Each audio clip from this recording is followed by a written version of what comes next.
Hey, what's up everybody? How are you doing? So, every YouTuber is trying to keep you in their video as long as possible by like teasing you and edging you, and I fucking hate that. So, see in my inventory, you can guess what it is. The way I made my money is doing lab run. So if you hate that and you don't want to do that, well, thanks for clicking on the video. Blow me a kiss, goodbye, and have fun. Now, if you want to know a little bit more about lab running and how to make currency pretty easily, you can stay in the video and I will explain everything. For now, you're just gonna explain to you real quick why I played dead and why I didn't post anything. There's two reasons. The first reason is that there was so many BS bait leak starter video that I just didn't want to, look like one of these people, shameless, posting garbage. So I just didn't do anything. And secondly, I started with a group. My plan after reading the patch note and seeing the scarcity of loot was to go play with a group, trying to bypass this state and make some money anyway. Well, the plan kind of went right but wrong. Did make a little bit of money with the group, but we split ways very early, and it was not really satisfying as loot wise. So what I did is that I did a two-step strategy. Steps one was struggling and finding a way to make money with a not super efficient build and build my runner. And then when my runner was done, I went into lab. So let's do it in two ways. First, I'm gonna show you my struggle strategy. If you really like have a garbage build and trying to figure out how to make money, and then I will explain how I run lab. What's my strategy for lab? Let me go over the tree real quick, because this is not a very hard tree to understand, but you need to get the philosophy of it. This is a churning strategy. You don't look to kill a monster at all. All you want to do is get in your map, do your business, and get out. So what is our business? Our business is haste and betrayal. This is mostly what this tree is about. Now the haste is all about opening the boxes and picking up the rogue marker, the blueprint, and the deception contract. Once you have a sufficient amount of it, you go on TFT and you bulk sell them for a decent amount of money. Now, you also be running Betrayal. Now, Betrayal is kind of scary for some people because you have to waste time and set up your safe houses to be looking like that. Quick word, do not do this. This is useless, absolutely useless. This used to be a setup that worked when research was worth running with like Vorici and Aisling. This is not the case anymore. This is just a meme, okay? This is worthless. This is a waste of time. You want to do any safe houses as fast as possible. So your goal is to aim to put 3 stars into jail, churn some information on safe houses, and do them as fast as possible. And the goal is to just grab these medallion and all flame for a decent payout. That's all. That's all it is. And for that, all you want is a 3-star captain in the safe house. That's all that you need. You don't care who is where. Well, that's my tips for Betrayal.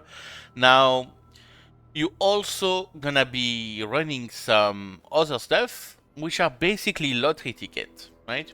The Settler of Kalgur and the Eater of World are here to give you a chance for a jackpot. Maybe the ore deposit from settlers gonna transform into craters and become a Svalin, which would be very good, right? Now, the Eater of World, when you get the invitation, you kill it, and maybe you get a jewel, you ID that jewel, and then maybe you get a big jackpot out of it, you know? Sometimes it works. So these Settler and Eater of World are basically lottery tickets, same with the altar. The goal is just to get you a chance for the Divine Altar, which probably will never happen since we are not running or killing monster. So it's just there to give you a small chances, like very, very small chances, just like a lottery ticket, basically. And That's about it for the tree. There's nothing much to talk about. Maybe this map, not that I took, because from time to time you're gonna uh, drop a tier 17, which is an extra bit of money. So, you know, why not? It's only 8 points on the tree, and if you can increase your drop rate of tier 17 by like 30%, it's pretty good in my opinion. Now let's go back to the main topic of the video, which is running lab. So the build that I'm using to do this has nothing special. It's only a lab runner with like toxic rain and a lot of speed. And well, I'm not gonna go into too much detail because this is not a build guide video, but I'm gonna put the POE in the description just in case you wanna check it out. Now, what's important is to understand what gems I am bringing with me and why. So the first thing I'm bringing is a support gem. This is in case I hit the option to transform a random support gem into a random exceptional gem, which is Enlighten, Enhance, or Empower. The outcome is not weighted, so you have a 1 in 3 chance to hit an Enlighten. Next, I am bringing some Empower support, level 3, because it is the cheapest level 3 exceptional gems. Corrupted doesn't matter. The reason is because you can hit a 60% conversion rate into experience through the facetor's lens. And these will sell for like 80C and the gems cost you about 15C, so this is a decent profit. Next, I'm gonna get some 2020 gems just so I can use them into the default option, which is to get a random transfigure gem of the same colors. And the fact that they are 2020 makes the outcomes much more valuable. The price of the 2020 random ones are like 1 to 3C, so the outcomes is pretty good, even with the default option. And finally, I get some level 1 skill gem that have only one transfigured outcome. So when I get the option to convert the gems to its transfigured version, I'm guaranteed to hit the right one. So KB will be KB of clustering, and Lightning Strike will become a Lightning Strike of arcing, which are both worth around 80C for a level 1 0 quality transfigured version. So this is for the option on the Divine Font that's guaranteed to conserve the gems and make it to its transfigured version. I also bring a multi-strike just in case you get really lucky and you get the option to convert a random support, non-exceptional, into an awakened version. So you cannot make an Empower or an Enlighten become an Awakened Empower, but you can make a multi-strike become an Awakened multi-strike, and that's a lot of money. And this is all the Divine Font options that you can pick from. Now let's go over them real quick so you know which one to pick from and which one to skip. And the one that you're gonna skip are these one. Add a quality to a gem, add experience to a gem, sacrifice a gem for currency, or sacrifice a gem for a treasure key. These are the worst options and you never want to pick them. Then the best one you can get is the exceptional, non-exceptional support gem for its awakened version, which is how I got my awakened multi-strikes. And you want to pick that instantly, although it's only happening in gift, tribute, and dedication, which is why we run gift. And I would not be running the normal lab. It's better to be strong enough to run the gift before you go for it. Now, the next best one, I think, is gonna be the conversion into a facetor lens, and give you a 60%. Sorry, it's a 60% conversion. Never do it on the 30%. Then I think the next best one is gonna be the 1 in 3 chance to get an Enlighten, which is this roll. Exchange a super gem for a random exceptional gem.